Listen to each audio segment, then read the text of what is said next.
नमस्कार दर्शकों, मेरा नाम है संदीप आरके सिंह और अभी हमारे साथ है बाबा रामदास जी। बाबा जी बहुत-बहुत स्वागत। जय श्री राम। जय जय हो, जय श्री राम, जय जय श्री राम। सर, कल जो दिल्ली में एक अद्भुत दृश्य दिखा, मेरे पिताजी बताते थे कि जब बाढ़-वाढ़ आती है, तो एक छोटे से पेड़ पे सारे साँप, बिच्छू, गोजर सब एक साथ इकट्ठा हो जाते हैं, चैन से रहते हैं, इज़्ज़त से, प्यार से, मेंढक सब एक साथ रहते हैं। उसके बाद जब बाढ़ उतरती है, तब ये लोग वापस अपने-अपने रास्ते पे जाते हैं। तो कल कुछ रामलीला मैदान में 10 साल बाद, 10-12 साल बाद एक अद्भुत दृश्य फिर दिखा कल। यहाँ पे कई सारे लोग एक साथ इकट्ठा हुए थे। इसका नाम था इंडिया अलायंस। तो ये इंडिया अलायंस पूरे भारत में और कहीं नहीं दिखा इतनी प्रॉपरली। कल दिखा दिल्ली में रामलीला मैदान में एक रैली करते हुए, महारैली करते हुए। सबसे पहले मैं आपका बेसिक फीडबैक जानना चाहूंगा। प्रथम दृष्टया प्राइमा फेसी क्या महसूस हुआ आपको? कैसा महसूस कर रहे हैं बाबा जी आप कल के विजुअल्स देख के? पर कल दो तीन चीजें मैंने नोट की। पहली बात तो वो गांधी परिवार जो राहुल जी की न्याय यात्रा में भी इकट्ठा नहीं हुआ, वो कल वहां पूरा का पूरा इकट्ठा था। न्याय यात्रा में सोनिया जी नहीं गई, प्रियंका जी खाली टोकन रिप्रेजेंटेशन था। कल सोनिया, प्रियंका, राहुल, खड़गे सब वहां बैठे थे। दूसरी बात है, ये इंडिया अलायंस की रैली नहीं थी, for your kind information. It was a rally by आप फॉर आप। जेल में बंद केजरीवाल के समर्थन में आम आदमी पार्टी की दिल्ली इकाई ने, आम आदमी पार्टी ने भी नहीं, आम आदमी पार्टी की दिल्ली इकाई ने एक रैली की, जिसमें इंडी अलायंस के कुछ नेताओं को और जेल में बंद कुछ नेताओं की राबड़ी देवियों को बुलाया गया था। और एक राबड़ी दिल्ली को मिलना चाहती है, और वह राबड़ी देवी कल एक दूसरी राबड़ी देवी के बगल में बैठी दिखाई दी। एक कांग्रेस की राबड़ी देवी है, एक आम आदमी पार्टी की राबड़ी देवी थी। एक और राबड़ी देवी उसकी सोरेन की बीवी थी, वो दोनों बहनें गले मिली हैं, उसकी भी फोटो चल रही है। उसके बाद मैंने सुना है सिसोदिया की पत्नी भी थी और उसकी जो जिसकी भी थी, मुझे मैंने वो देखा नहीं। खैर, बताया गया मुझे कि सबकी भी जेल में बंद सभी नेताओं की बीवियां वहां थी।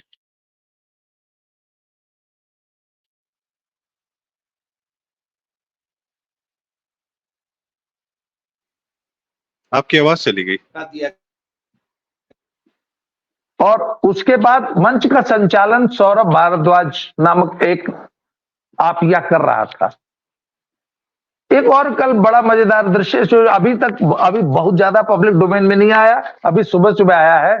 एक छोटी सी क्लिपिंग सर ऐसी चल रही है कि सौरभ भारद्वाज जो है पूछ रहा है कि अरे राहुल जी को मंच पे भाषण देने के लिए अगला बुलाना है, तो उनका इंट्रोडक्शन क्या कह के दूं? तो पीछे से जो गाइड करने वाला वो कह रहा है, अरे बोल दो कांग्रेस के बहुत बड़े नेता हैं। तो बोला, फिर दूसरा बोलता है, अरे बोल दे पूर्व अध्यक्ष हैं, कांग्रेस के पूर्व अध्यक्ष। सौरभ भारद्वाज और आम आदमी के पार्टी के पास राहुल गांधी को इंट्रोड्यूस करने के लिए शब्द नहीं थे। सौरभ भारद्वाज पूछ रहा था, अरे क्या कह के बुलाऊं, क्या बताऊं, कौन आ रहा है मंच पे भाषण देने? ये कल की रैली में 6 गारंटियां दी गई। वो 6 की 6 गारंटियां ऐसी थी जैसे कि आम आदमी पार्टी का मैनिफेस्टो पढ़ा जा रहा है। पर इंडी अलायंस की रैली थी ना, तो अगर मैनिफेस्टो पढ़ना था तो इंडी अलायंस का पढ़ना चाहिए था ना।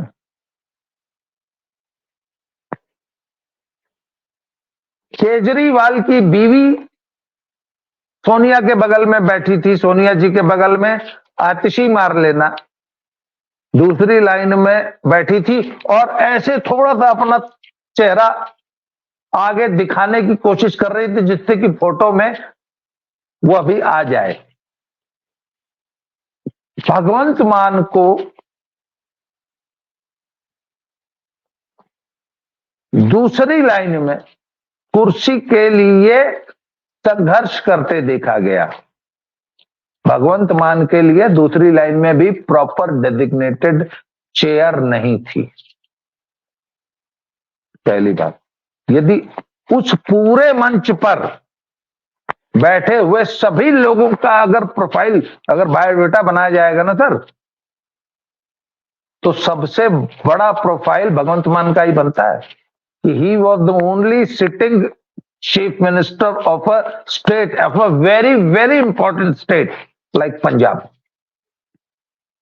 सर आज न पंजाब का थोड़ा सा बेचारे का वजन कम हो गया है, थोड़ा सा कमजोर हुआ है, नहीं तो सर पंजाब हमारे देश का सिरमौर राज्य रहा है सर। और एक बात बताऊं सर, हाथी जो है ना संदीप भाई, हाथी कितना कमजोर हो जाए सर, भैंस से तो बड़ा ही रहता है।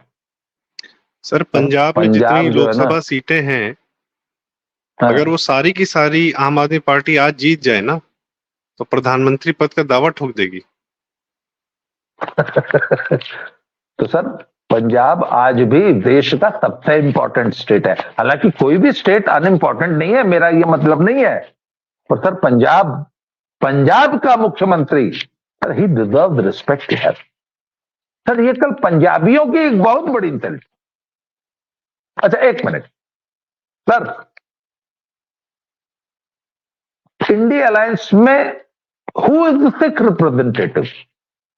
सर जब मंत्रिमंडल बनाया जाता है किसी राज्य का, तो ये कोशिश होती है ना भाई, बीजेपी का कोई एमएलए एमपी जो है मुसलमान नहीं होता, तो एक टोकन रिप्रेजेंटेशन देने के लिए कोई राज्यसभा को इधर उधर, तो कहीं एक मंत्री तो बनाते हैं ना मंत्रिमंडल में, एक वो मुसलमान तो रहना चाहिए भाई।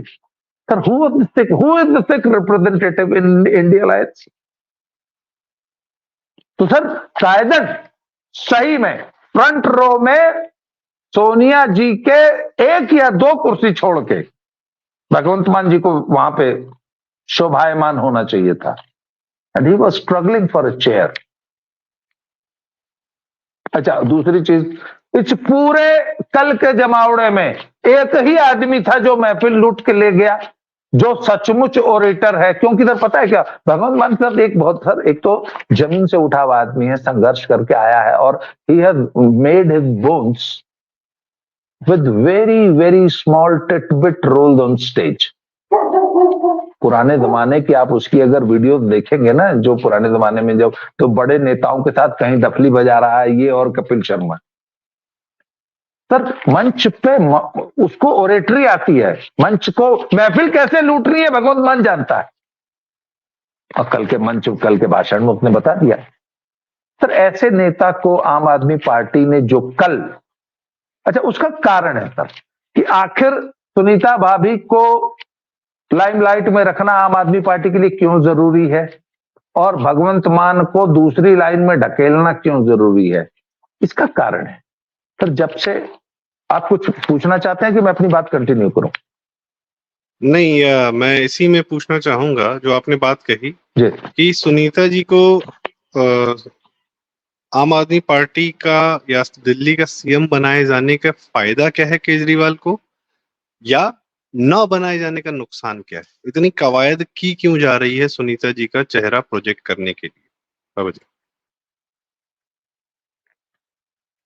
सर मोदी जी का सबसे बड़ा जो, मोदी जी को मैं बड़ा भाग्यवान नेता इसलिए मानता हूं कि जब उनका शासन करने का समय आया तो उनके सामने कौन लोग हैं नेताओं में? पिग्मीज। अटल जी के जमाने में कौन लोग होते थे? लालू, मुलायम, शरद पवार, ऐसे ऐसे नेता होते थे। आज कौन है?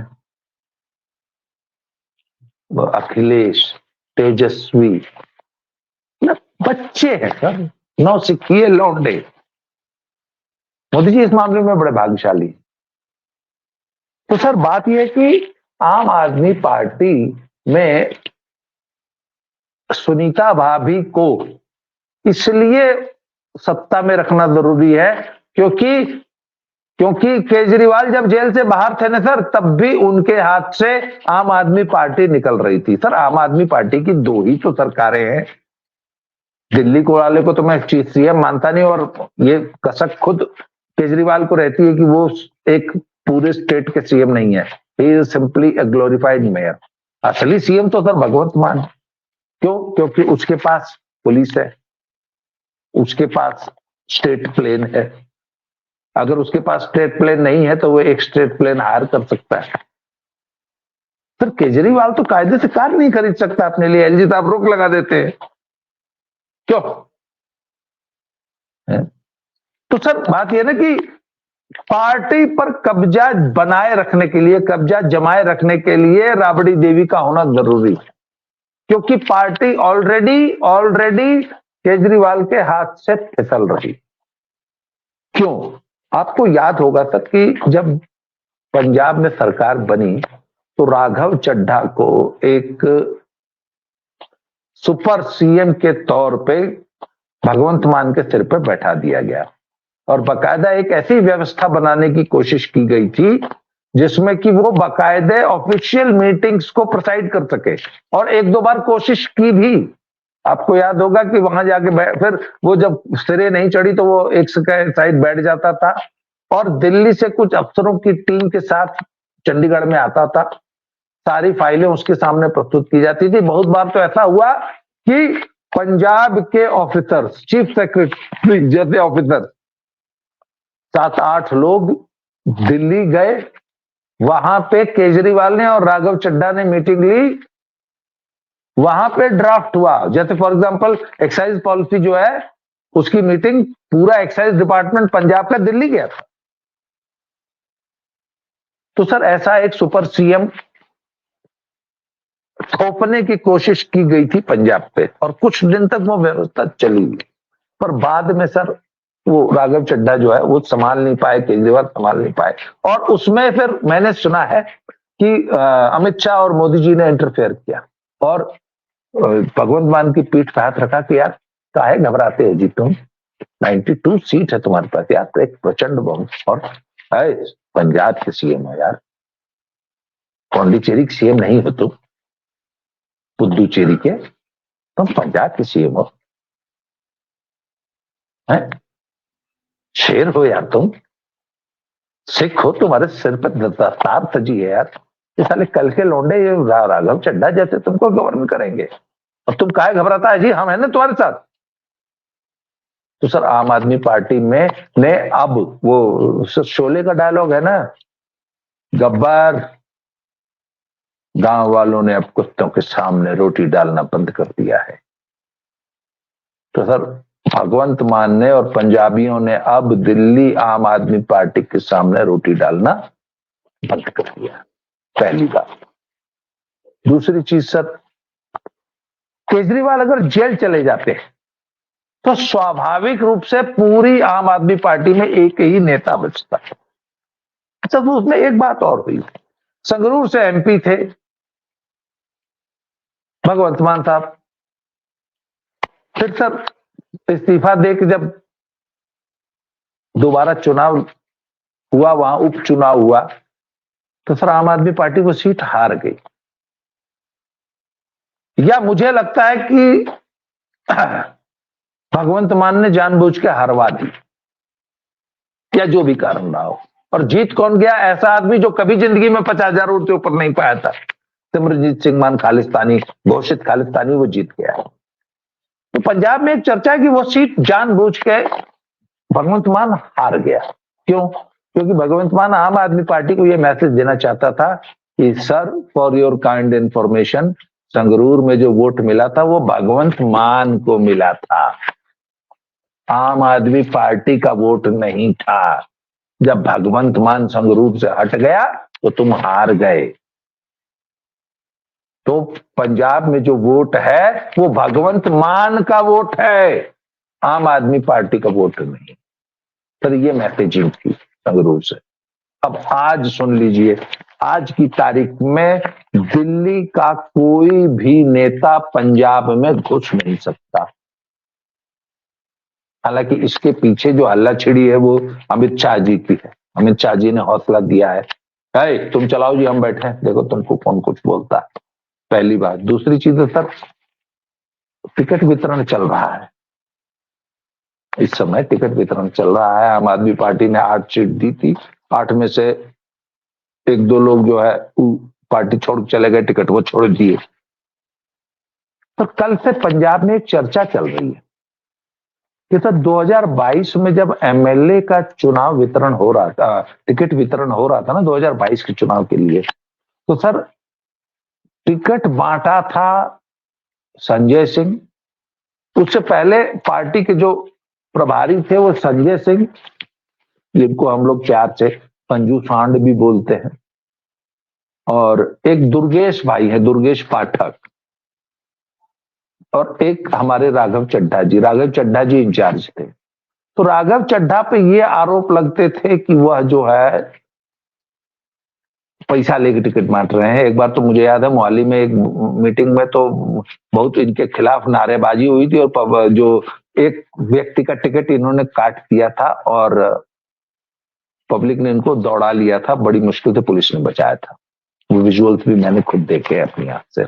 तो चड्ढा साहब का आरोप था कि ये पैसा लेके टिकट बांट रहे हैं।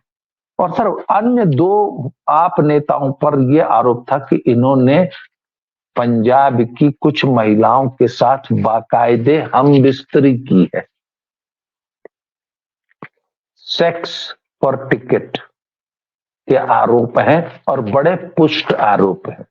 और उसमें से फिर एक महिला को बाकायदा टिकट मिला, एक को नहीं मिला, और जिसको नहीं मिला उसने आरोप लगाया कि हमसे बोला गया तो पैसा दो। एक बोला आम आदमी पार्टी का एक नेता पैसा मांगता था और दूसरा आदमी कहता था कि हमको खुश करो। हमारे पास दोनों नहीं था, इसलिए हमको टिकट नहीं मिला। एक जो थी उसके पास पैसा नहीं था, पर उसके पास जो था देने के लिए उसने दिया, उसको टिकट मिली और बाकायदा एमएलए बनी, महिला है। सर इस प्रकार की चर्चाएं हैं पंजाब में, और इन दोनों के ऊपर ऐसे आरोप है। सर यह उतना बेबुनियाद नहीं हो सकता है, क्योंकि आम आदमी पार्टी के ही दिल्ली के कोई थे जो सबसे पहले जेल गए थे, नाम मैं भूल रहा हूँ, राशन कार्ड बांटने की प्रक्रिया में वो यही कार्य करते थे जी। और इतनी बातें आपने हाँ, जी सर जी बताएं। और सर ये मैं हवा में बात नहीं कर रहा हूं, ये आम चर्चा है पंजाब में, और आजकल फिर टिकट बांटे जा रहे हैं। तो इस बार दिल्ली का कोई नेता, आम आदमी पार्टी का कोई नेता का कोई दखल नहीं है पंजाब की आम आदमी पार्टी में, पहली बात। तो कल सर एक तो दिल्ली इकाई ने यह स्पष्ट किया है कि भगवंत मान को फ्रंट लाइन में जगह नहीं मिलेगी, और फ्रंट लाइन में न आतिशी मारलेना को जगह मिली है, न गोपाल राय को जगह मिली है, न सौरभ भारद्वाज या इस प्रकार के जितने। और राघव चड्ढा, सबसे बड़ा सवाल है सर, राघव चड्ढा लंदन में जाके क्यों बैठा है? जी जी बाबा जी, हम लोग सांप सीढ़ी का खेल खेलते हैं अभी भी, कभी कभार बच्चों के साथ खेल लेते हैं, तो उसमें 98-99 पे एक सांप बैठा रहता है।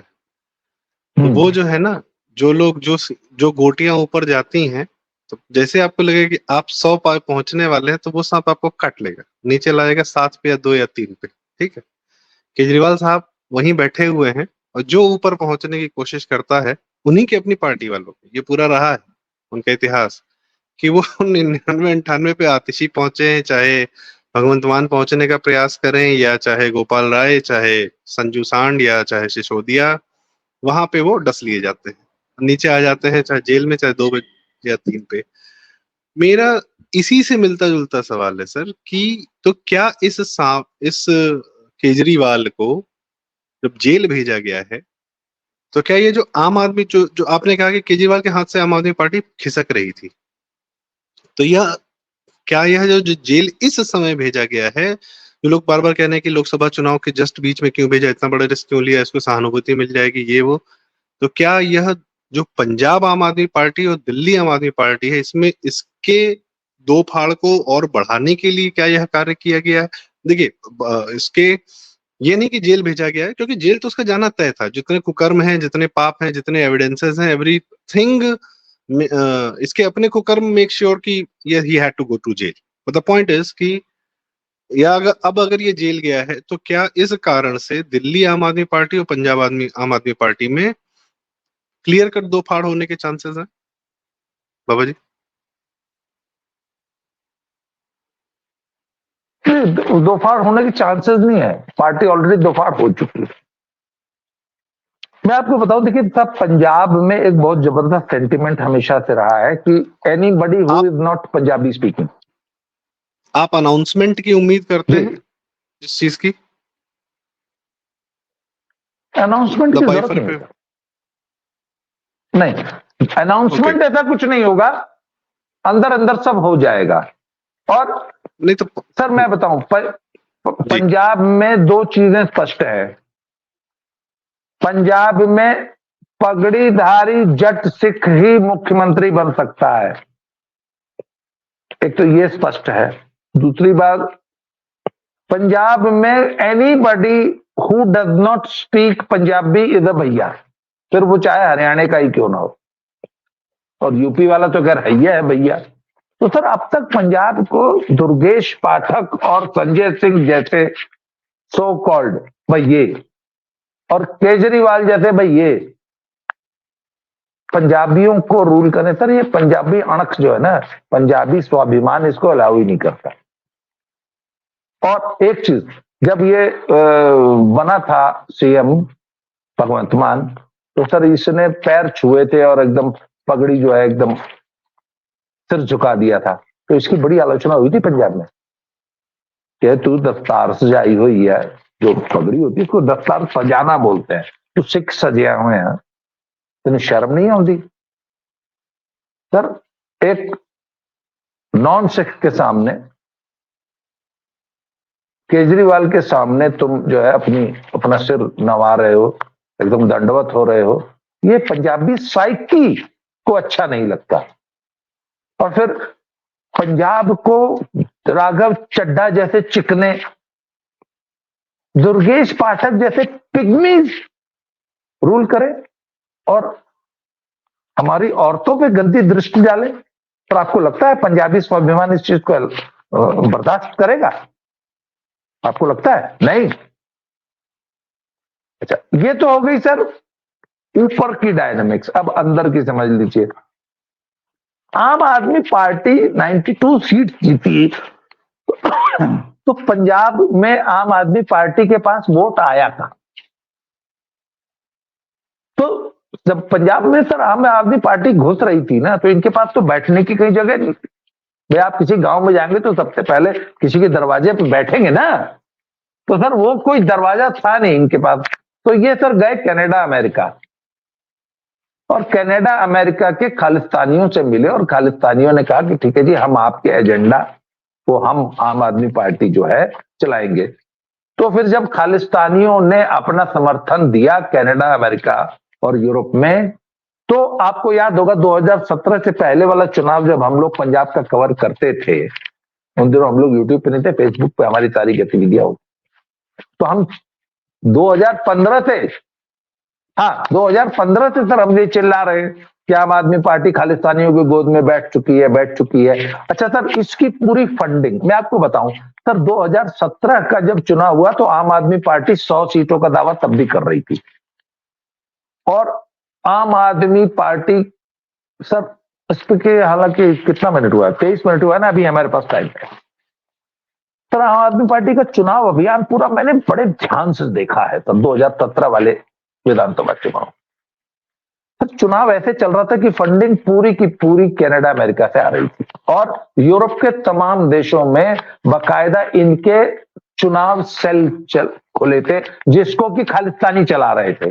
उन सेल्स में 30-30, 40-40 लड़के लड़कियां युवा एज अ टेलीकॉलर बैठे थे, जो कि पूरे पंजाब में टेलीकॉलिंग करते थे, और वहां के गुरुद्वारों से अनाउंसमेंट होती थी कि पंजाब में आपके जो भी रिश्तेदार बैठे हैं उनसे बोलो कि आम आदमी पार्टी को सहयोग करें। और हर देश के हर बड़े शहर में, यूरोप के हर देश के इंक्लूडिंग ऑस्ट्रेलिया, न्यूजीलैंड, और यूरोप के हर देश में, अमेरिका में, कनाडा में इनके टेलीकॉलिंग सेंटर्स चल रहे थे। मैं 2017 से पहले के चुनाव वाली बात कर रहा हूं, 2017 वाले चुनाव की बात कर रहा हूं। और सर उसके बाद क्या किया कि उन दिनों रोड शोज का जमाना था। सर पहला रोड शो हुआ था पटियाला में,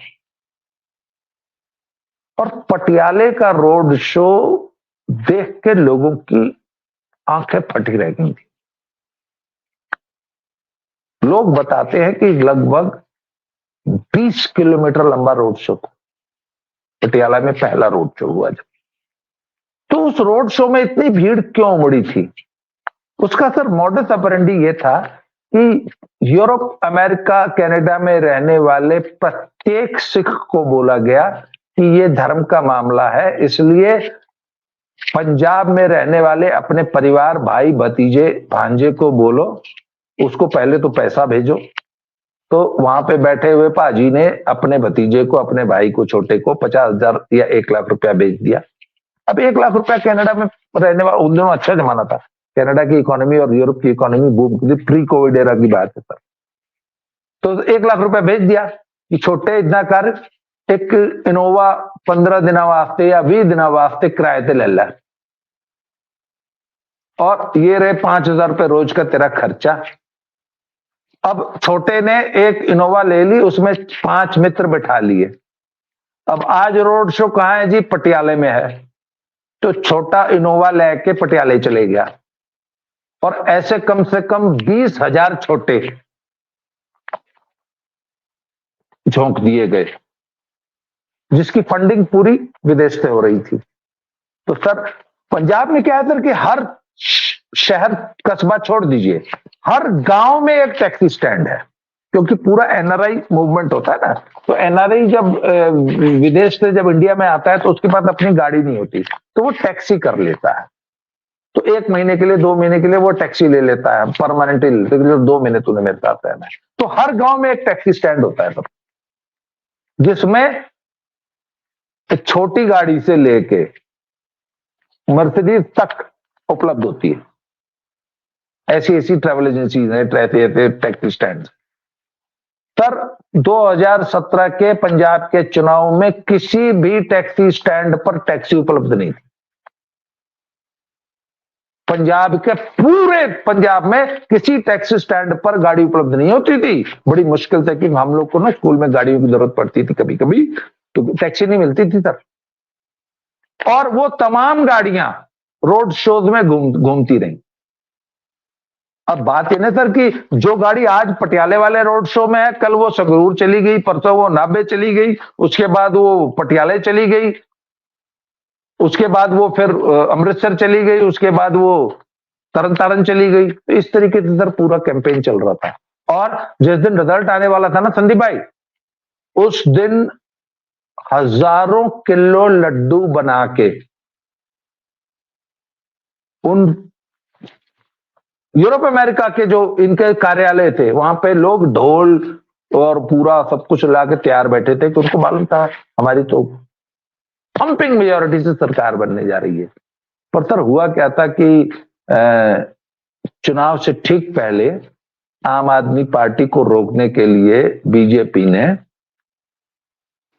अकाली दल और अमरिंदर सिंह की मीटिंग कराई थी, और अकाली दल ने अपना तारा वोट चुनी हुई 20-25 सीटों पे कांग्रेस को शिफ्ट किया था। ये पुरानी बात है, ये हमने आपने खूब कवर कर रखी है ऑलरेडी। मुझे एक चीज और याद आ रही है उस समय की, एक वीडियो बहुत वायरल हुआ था कि एक उसमें सैलून में जो है वो लड़का तलवार लेके घुस गया था, वो कह रहा था कि केश नहीं कटेंगे, और खालिस्तानी वाली हरकतें सारी कर रहा था। वो बहुत वायरल हुआ था। उस वीडियो को हम लोगों ने कितना वायरल किया था कि देखो अब तो वापस खालिस्तानियों का राज आ रहा है पंजाब में। तो सर 2017 में इस तरीके से आम आदमी पार्टी के चुनाव को खालिस्तानियों द्वारा फंडिंग की गई। फिर जब 2022 का जब चुनाव हुआ ना सर, तो बीजेपी ने कहा कि नहीं, अगर जन आकांक्षा वाकई है तो जन आकांक्षा को आर्टिफिशियली रोकना उचित नहीं है, इसलिए अगर आम आदमी पार्टी की सरकार बनती है तो बनने दो और हम संभाल लेंगे। सर आम आदमी पार्टी की सरकार, हाँ, इन्होंने आम आदमी पार्टी की सरकार बनने दी। अब आम आदमी पार्टी के पास वोट आया कहां से? क्योंकि खालिस्तानी समर्थन तो था ही, तो जो पंथिक वोट था, रेडिकल 6 का वोट अकालियों से शिफ्ट होकर आम आदमी पार्टी में आया, क्योंकि खालिस्तानी एजेंडे को सपोर्ट कर रहे थे। They pledged their support to the खालिस्तानीज। तो पंथिक वोट आ गया, प्लस कुछ ऐसे मुद्दे थे जिसको हिंदुओं को भी जो टच करते थे। फॉर एग्जाम्पल हम शिक्षा व्यवस्था सुधार देंगे, हम अस्पताल बना देंगे, मोहल्ला क्लिनिक बना देंगे, हम नशा मुक्त कर देंगे पंजाब को। उसके बाद हम स्कूलों में जो प्राइवेट स्कूलों की लूट है, प्राइवेट स्कूलों की लूट को एक बहुत बड़ा मुद्दा बनाया था आम आदमी पार्टी ने 2022 के चुनाव से पहले, क्योंकि मैं स्कूलों के काम से जुड़ा हुआ हूं तो मैं आई अंडरस्टैंड कि कितना बड़ा मुद्दा था। और सर अचानक जो है पूरे पंजाब में झाड़ू झाड़ू झाड़ू झाड़ू झाड़ू होने लगती, और तभी पता लग गया था कि एक थम्पिंग मेजॉरिटी के साथ आम आदमी पार्टी की सरकार बन गई। पर सर अब वो सारा का सारा वोट बैंक अब आज 2024 में वापस जा रहा है आम आदमी पार्टी से। अब मजे की बात है कि कहां से आया था, क्या वहां वापस जा रहा है? नहीं सर, कम से कम 15% वोट बैंक का लॉस हुआ था अकाली दल को। और अगर आम आदमी पार्टी को कमजोर करना है तो अकाली दल को रिवाइव करना बहुत जरूरी है।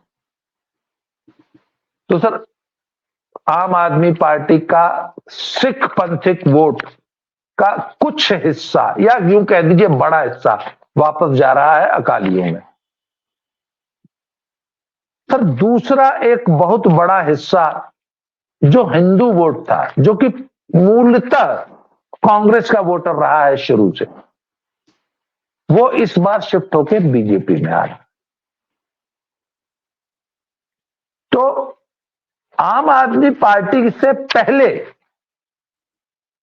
कांग्रेस सबसे बड़ी पार्टी होती थी, वो आज की तारीख में अगर वोट बैंक के हिसाब से देखा जाएगा आज, तो सर सबसे बड़ी पार्टी बीजेपी बनने जा रही है।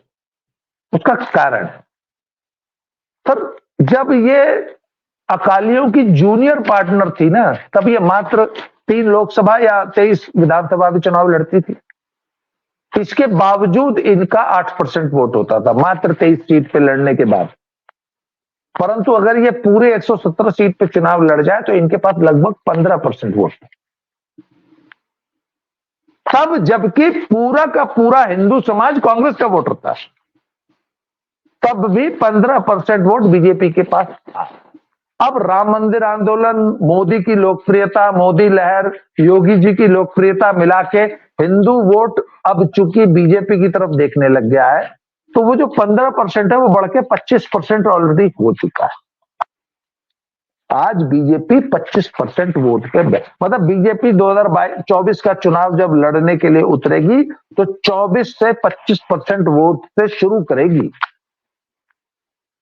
जी सर, आपने कहा कि पंजाब के लिए एक बड़ा समस्या थी ड्रग्स की।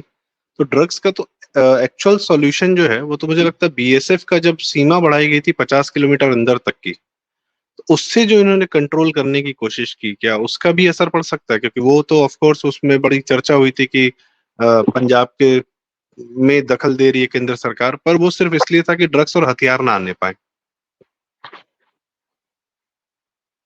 देखिए, इस पर हम चर्चा थोड़ा बाद में ठहर के करते हैं। हाँ जी। अभी जरा हम पहले वोट की डायनेमिक्स डिस्कस कर लेते हैं। तो सर आज बीजेपी 25% वोट से शुरू करेगी, क्योंकि 15% तो मरी गिरी हालत में भी इनके पास रहा है। राम लहर, मोदी लहर और पिछले 2 सालों में जो राजनीति हुई है पंजाब में, और पंजाब की लॉलेसनेस, पंजाब की अराजकता, किसान आंदोलन के समय किसानों के बेस में खालिस्तानियों ने जो नंगा नाच किया, और अमृतपाल के समय की अराजकता से पंजाब ने सर हाथ खड़े कर दिए कि हे भगवान बचाओ इनसे। और खुद जो सिख वोटर है ना सर, जो समझदार सिख है, वो भी इनसे परेशान है। शहरी सिख इनसे परेशान है कि यार कितनी अराजकता पंजाब बर्दाश्त करेगा, कितने धरना प्रदर्शन हम रोज बर्दाश्त कर सकते हैं। पूरे प्रदेश का बेड़ा गर्क कर दिया इन लोगों ने। तो सर इस अराजकता, उनको एक बात समझिए कि इस अराजकता से आपको सिर्फ एक पार्टी, एक व्यक्ति मुक्ति दिला सकती है, वो है बीजेपी और मोदी। तो सर आज पंजाबियों के मुंह से, सिखों के मुंह से एक बात, यार मोदी ने हमारा बिगाड़ा क्या, हम किस बात से, एक बहुत बड़ा वर्ग है, तो कहने का मतलब है सर बीजेपी आज 25% वोट पे बैठी हुई।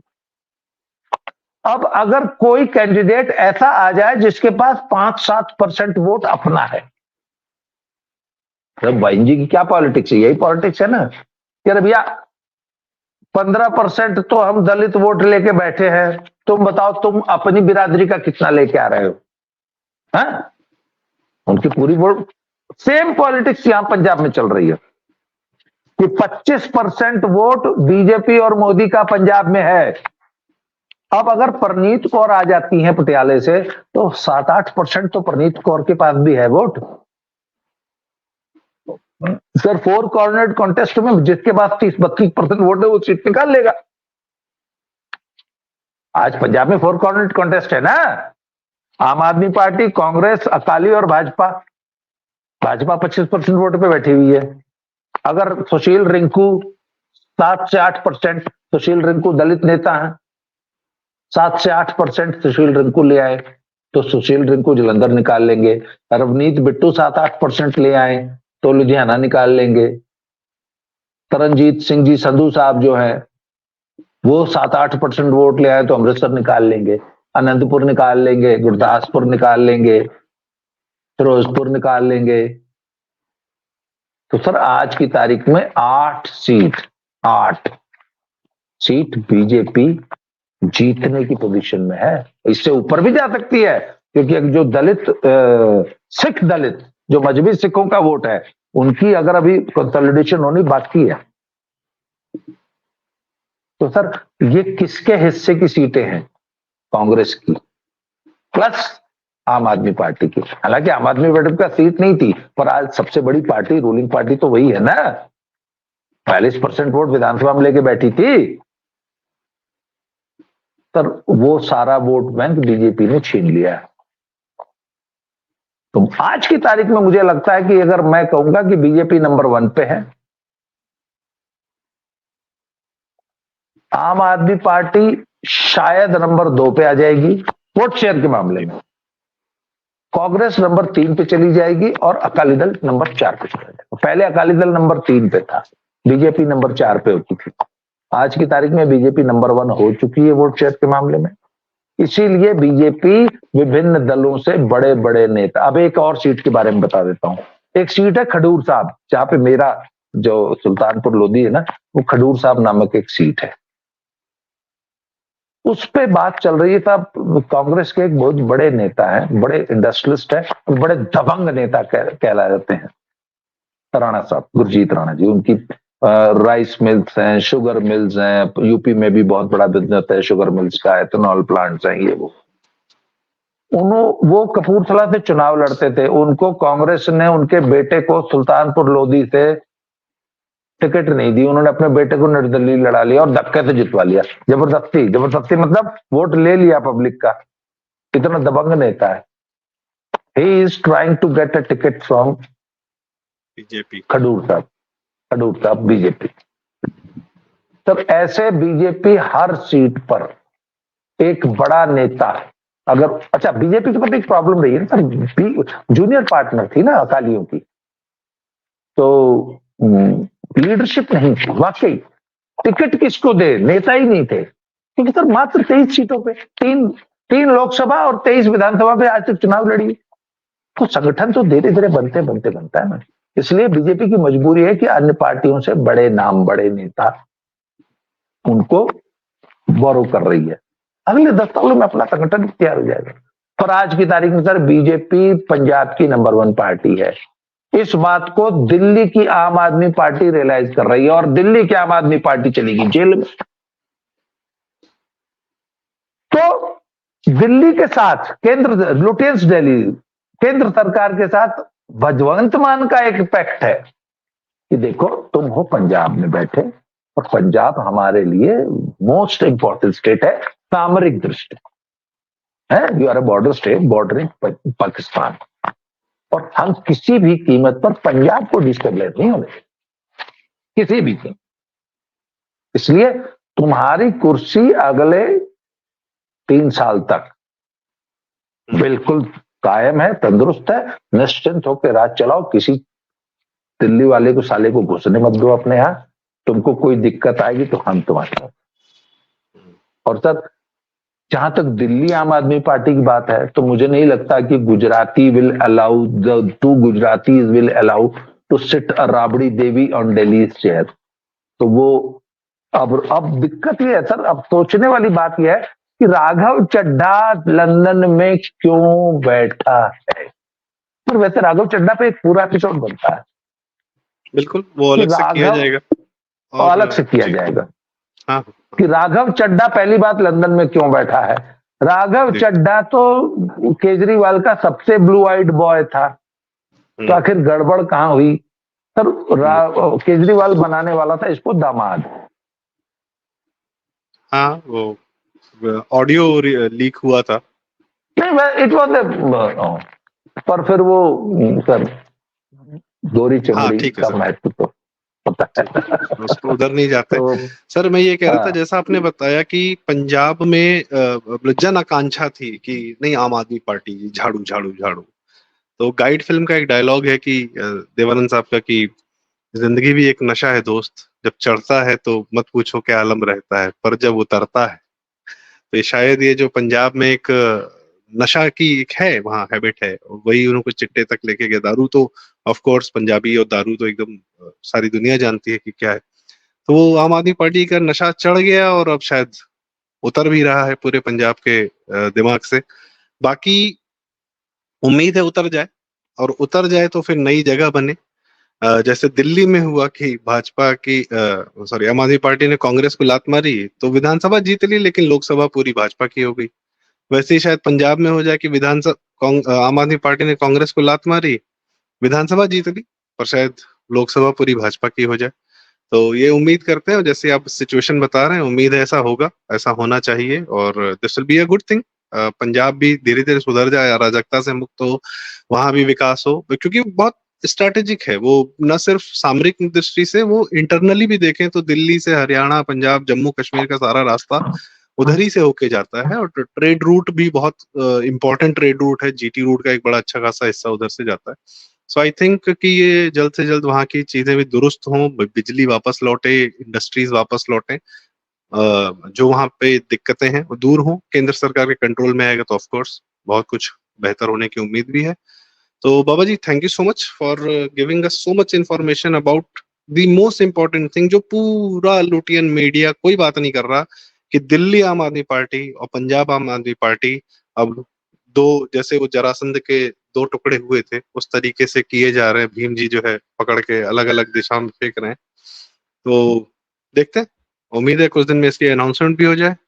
तो थैंक यू बाबा जी, बहुत बहुत धन्यवाद। और राघव चड्ढा और अन्य पंजाब की पॉलिटिक्स पर हम और भी अन्य वीडियोस करते रहेंगे। दर्शकों, थैंक यू सो मच हमें सुनने के लिए। चैनल कृपया सब्सक्राइब करें, वीडियो लाइक करें, शेयर करें, ये रिक्वेस्ट है हमारी। बहुत बहुत धन्यवाद। नमस्कार।